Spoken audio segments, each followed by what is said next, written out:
முதல்ல நான் உங்களை சொல்றேன், உங்களை பெற்று வளர்த்து ஆளாக்கிய தாய் தந்தையரை மதிங்க, அவங்களை காப்பாத்துங்க.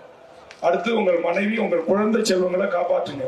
வாய்ப்பு இருந்தா வாரத்துல ஒரு 2 நாள் அரசியல் செய்யுங்க, இல்ல ஒரு ஞாயிற்றுக்கிழமை கூட செய்யுங்க. எனக்கு முழு நேரம் நீங்க போஸ்ட் ஓட்ட வேணாம், முழு நேரம் கொடி பிடிக்க வேணாம், முழு நேரம் நீங்க உங்க குடும்பத்தை விட்டுட்டு உங்க வேலை வாய்ப்பை விட்டுட்டு கணக்காரன் ஆக வேண்டாம். இந்த மாலை, இந்த பேனர், இந்த பதாக, இந்த வெடி வெடிக்கிறது, ஆடம்பர செலவுகளை அனைத்தையும் தவிர்த்து ஏழை மாணவர் செல்வங்களுக்கு கல்விக்காக நோட்டு புத்தகம் வாங்கி கொடுங்க. அதை நான் கொடுக்குறேன். இங்க பாருங்க, எவ்வளவு பூ, எவ்வளவு பெரிய மாலை, வெடி வெடிக்கல, அது ஒண்ணுதான் என் பேச்சு நீங்க கேட்டுறீங்க. சால்வ போடல, மகிழ்ச்சி. காலில் உள்ள மகிழ்ச்சி. பொக்கை கொடுக்கல, மகிழ்ச்சி. இந்த 2 தப்பை மட்டும் புதியவர்கள் செய்தீங்க.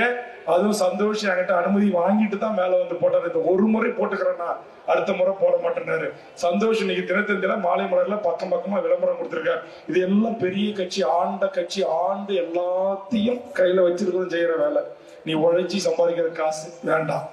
2 லட்சம் கொடுத்து எனக்கு நீ விளம்பரம் செய்யவே வேணாம்.